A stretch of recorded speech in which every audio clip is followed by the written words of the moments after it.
So, a church where the Spirit is working, number one, has abundant godly leadership. Has abundant godly leadership. The Spirit's going to raise up godly leaders in a place where He is actively working.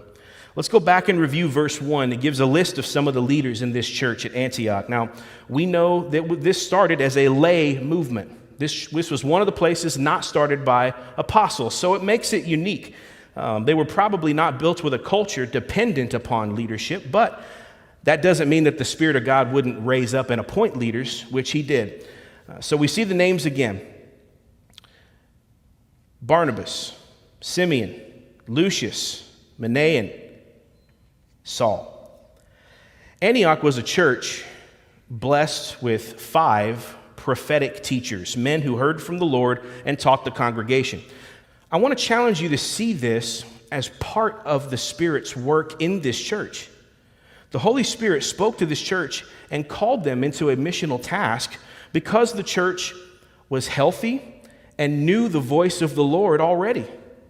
How does that happen? I'd like to think a pastor's job is to acquaint his congregation's ears with the regular hearing of God's voice. It is highly unlikely that the Spirit of God speaks to a congregation where God's voice is not already faithfully taught nor prophetically explained. The church at Antioch was positioned to hear from God because they had already been hearing from God through faithful prophets and teachers. Good, faithful preachers and teachers in your church help to acquaint your ears with the voice of God so that when He does speak, you say, I've heard this before. I know who God is. I know what He sounds like. I know how He talks. That's first. Secondly, multiple godly leaders in a church are one of the most important signs of church health you can have. This church had 5 leaders. Saul wasn't even listed first. Let that sink in. Let me tell you something I know to be a fact. When God is moving and a church is healthy and has a biblical culture, godly leaders are attracted to that. When godly people hear faithful preaching, their ears perk up. They want to join that. Godly pastors attract godly staff that say, I want to work there with him. Godly church members looking to serve and use their gifts, when they hear this culture and this DNA described of the church that they know lines up with the Bible because they know the Bible, they say, I want to join there. I want to plug into what Kirby Woods is doing. Conversely, ungodly leadership will drive out godly men from your congregation. Godly people do not want to serve under toxic leadership. Ungodly, fake, unspiritual men in their flesh will have a draining effect on a congregation. A spiritual brain drain will occur, and the church will be weaker for it. So I'll put it this way to you.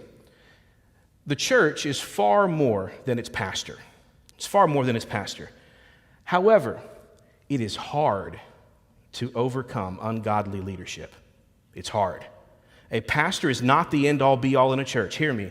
But if you have dishonorable leadership in your church who is not seeking the Lord and not faithfully expounding the word, you will experience spiritual dryness as the Spirit of God is quenched among the people. Paul said to Timothy, my goal is to fan the flame in you towards passion for Christ, not to be a wet blanket on the congregation. I hope that's never your nickname for me. We love Jared. He's the best wet blanket in town. I hope that's never what you think of me. Not to be a discouragement, not to be a spirit quencher. I don't want to be that. I want to be fan the flame guy. That's what I want to be, because that's a good leader. So when we look at churches where the Spirit of God is working like Antioch, you will find their leadership seeking the Lord, and not just one man, but a host of other godly men, pastors, staff, deacons, committee chairpersons, Sunday school teachers, worship team. All throughout the church, there's going to be an abundance of godly people just in everything, like little bees all over the honeycomb. They're just in everything, and the church will be better and stronger and more godly because of it.